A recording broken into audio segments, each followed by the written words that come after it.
Moving on, the stories just come across the desk, and I often scour the stories before I come on to the show, so I'm prepared. But this is a story that has just been sent to me, and I didn't see this. I think it happened last week, but looking at the story that I've been sent, it's got today's date on it, so it is current. But basically, a black Metropolitan Police inspector is taking the Met to court after he was stopped and harassed by two white officers on his way home. Clearly, they didn't realise he was a serving police inspector. Also with the Metropolitan Police, he says that he was stopped. All right, here we go. The incident was on the 23rd of May, so, you know, a couple of months back, but it's only now come to light. I guess the Met are now releasing information. But he was stopped after a shift on the way home. He noticed that the officer approaching the car was not using his body cam as he should be. When he then said that, you know, I'm recording you, that's when the officer then decided to put his body camera on. They were asking about his driving license. Is he insured to drive the car, and so on and so forth, which, if the police car isn't equipped with ANPR, which is automatic number plate protection reader, if the car's not fitted with that, then the officers have to conduct the checks the old-fashioned way, and that would be to ring up the insurance company, you know, and also do their own PNC checks via their police radio. Then they tried to say that he drive through a red light, and also that he was being obstructive because he was filming the incident. When he finally revealed that he also was a police officer and two pay grades above themselves, i.e., you know, PC, sergeant, then inspector, and this man is an inspector. The officers promptly left the scene. He was not arrested, he was not cautioned, he wasn't charged with anything, and the officer, the inspector, said he's not going to sit quietly and let this just brush under the carpet. He too also has children and grandchildren and wouldn't want the way that he was treated to happen to anybody else. Again, this comes after, you know, Dawn Butler, the Black Labour MP, was stopped, you know, a couple of weeks ago, which I mentioned on the show. On the 1st of July, sprinter Bianca Williams received, you know, apology from the Met in the way that her and her partner were dragged out of the car. Again, you know, the rhetoric is that you were driving suspiciously, you look suspicious, and so on and so forth. And I don't want to say unfortunately for the Met, but just recently it seems that they are picking out high-profile people, not realising who they are, and it's now been branded, you know, racial profiling. An incident happened here in Suffolk, Ipswich, a couple of weeks back. I say a couple of weeks back, it's probably about 8 weeks ago, where a young man and woman were stopped outside their parents' house. And again, the rhetoric was, oh, you're just jumping on the Black Lives Matter protest. But basically, they were stopped because they were driving a BMW car. And that was then, you know, the incident was filmed, and that also went viral, and the Suffolk police had to put out a statement to apologise to the couple who were, you know, sort of house sitting whilst their parents were away. So, you know, without tarring everybody with the same brush, there are certain aspects of the way that police do their job that are questionable. And as I said, that they've picked upon a few high-profile people unwittingly, I suspect, and now it's come back to bite them on the bottom. Let's hope that all of these incidents that seem to be ramping up and happening more and more frequently stop happening. I'm not saying that people shouldn't be stopped if they are doing wrong, but people need to be aware that situations are being put on them that don't need to be put on them, and put in situations that people don't need to be put in. If the vehicle is driving correctly, there's nothing wrong with it. There is no generic police operation locally. There is no Section 60 in place. Then let people go about their daily business and their daily lives.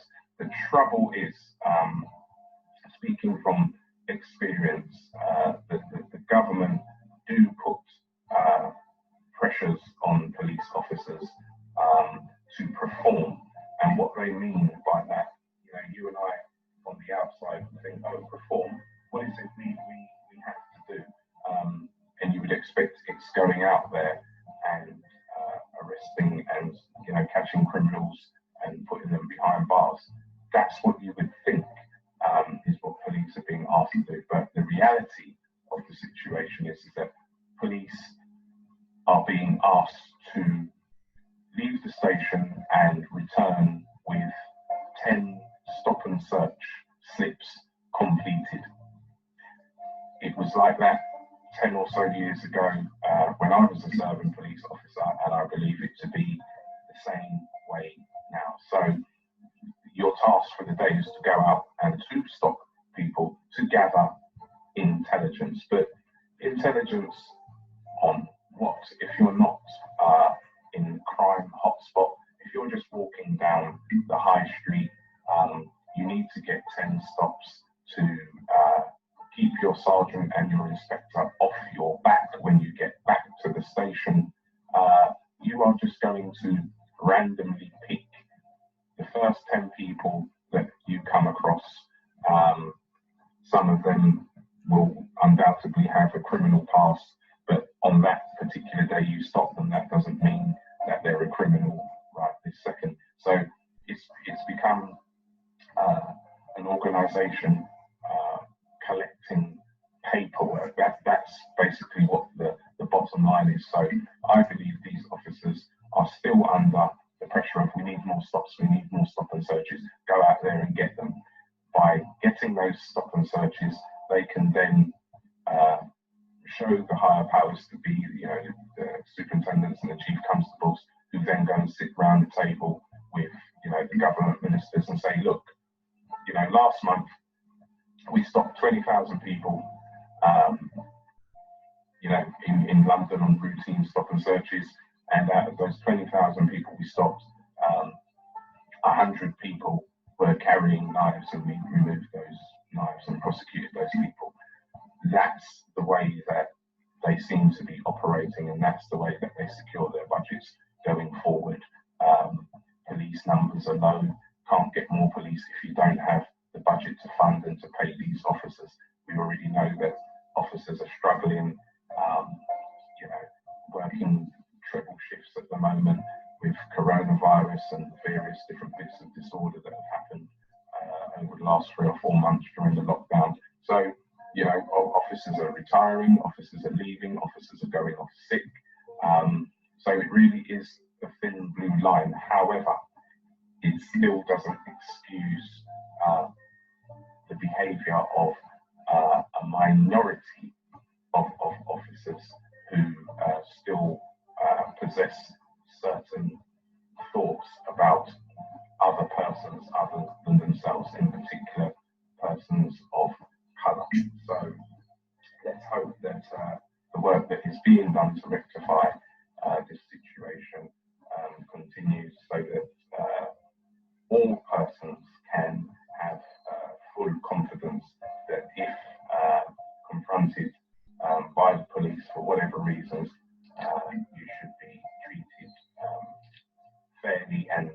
mainly, and not just picked upon because of the colour of one's skin. So I'm going to leave that one there and give you a couple of updates about things locally.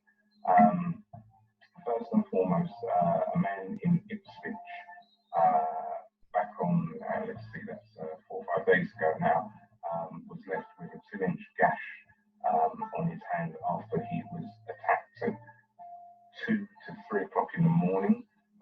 This incident happened on Bradford Road.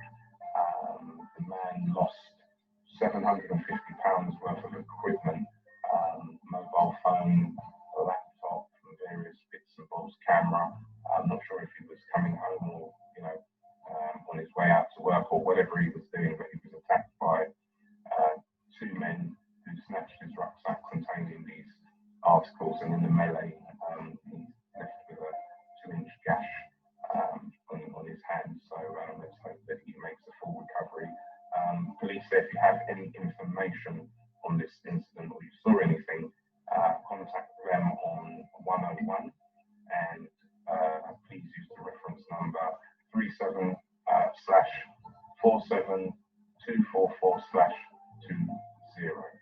and that's for 101 to report any information you have on that situation.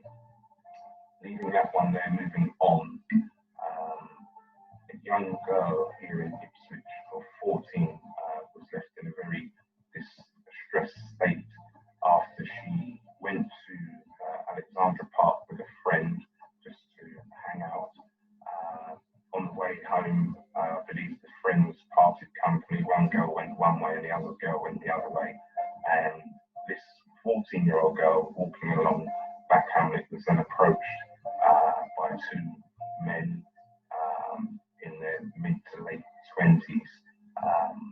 These men tried to coerce this young girl to getting into the car with them.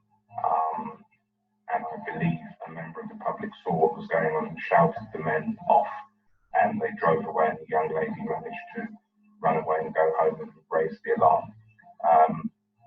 The men were mixed race and mid to late 20s.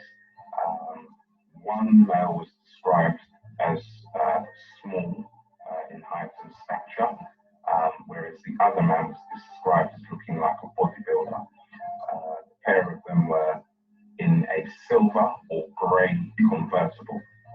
So if you are in the Ipswich area, please, especially on your own, pay attention to cars cruising by you, cars stopping and then catching up to you. All the classic hallmarks of stalking an individual. If you know you've got to go through an alleyway, try to avoid it if you can. It's not always possible, but try to make sure that when you're doing such things, it's in daylight. And again, this incident is in broad daylight. This is not even, night time where it's dark.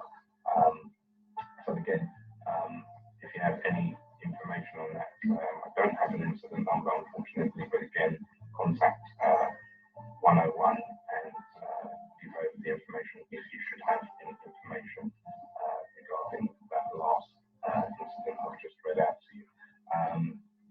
Also, here in Ipswich, but I believe it's across the whole county, 2 men, Maverick Dyer and Christopher Dyer, I believe they're brothers, were both jailed for 6 years for conspiring to supply heroin and crack cocaine into the Haverhill area.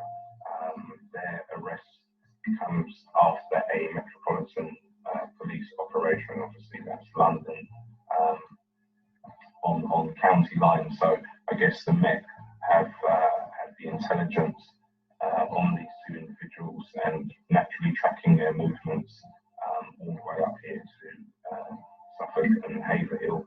And as a result of them, and I guess Suffolk Police working together, these 2 young men, amongst others, but these are the names that I have, were given 6 years on Friday for their part in the county lines operation. So that's a good result for them. Get these drugs off of the street and the people who are peddling these drugs. It's killing people and people are suffering. So again, you know, good work on the police. Let's hope that you know, there is more to come. You know, this really is a conveyor belt of people's lives here. Drugs are coming from all over the country, but the people peddling the drugs are moving around, just as sophisticated as any police service can get.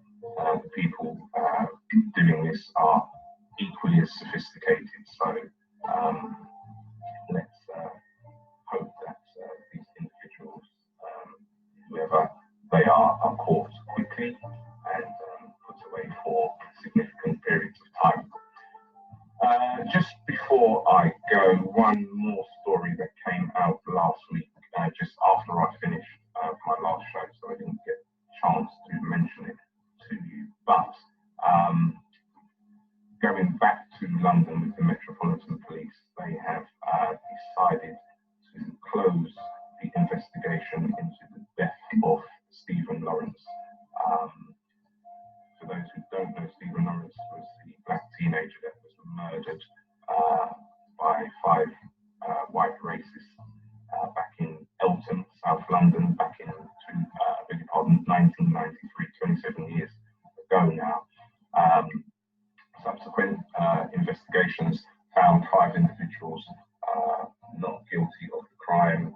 Then the law was changed, which meant that they couldn't be tried again because of double jeopardy, which meant you couldn't try a suspect twice for the same crime, but they've reversed that now if the evidence is supported.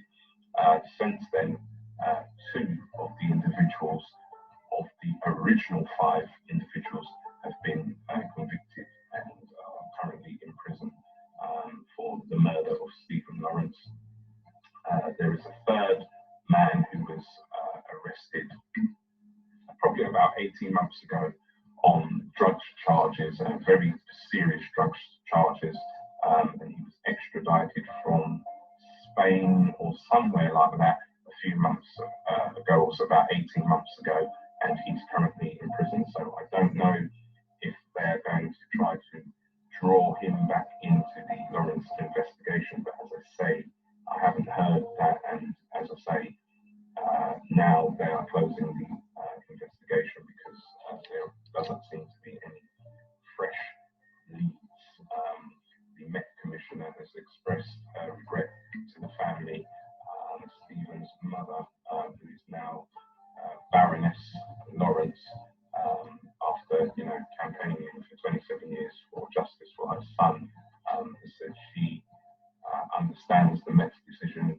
Although she's not happy about it, she's going to continue fighting for justice for Stephen, along with Neville Lawrence's father, although they are no longer married. They separated some years ago after the immense stress of losing their son Stephen. So yeah, I thought I would mention that. Stories of great importance, especially when dealing with Met.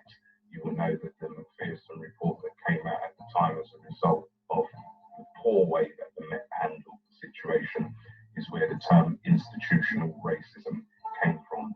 That was coined by the man who wrote the report, Lord Macpherson, and ever since then that has stuck.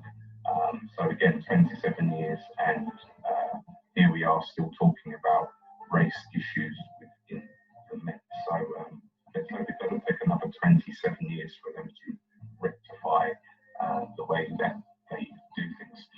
Anyway, with that said, I'm going to bring the show to an end today for once on time, and I'm going to play some music to ease you out of the show, but ease you into the rest of your day, and hope that the weather holds out for you, and wish you all a great day and prosperous day with whatever it is you're doing. So with that, check this out. Juicy Fruit. Have a good weekend. See you later.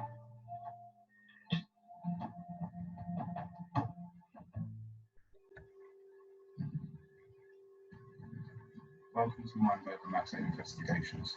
Thank you for taking the time to listen to my podcast. If my podcast resonates with you and there are any questions you'd like to ask me, please feel free to visit our website on www.momproject.co.uk. Look forward to hearing from you. Enjoy listening to my podcast. Thank you.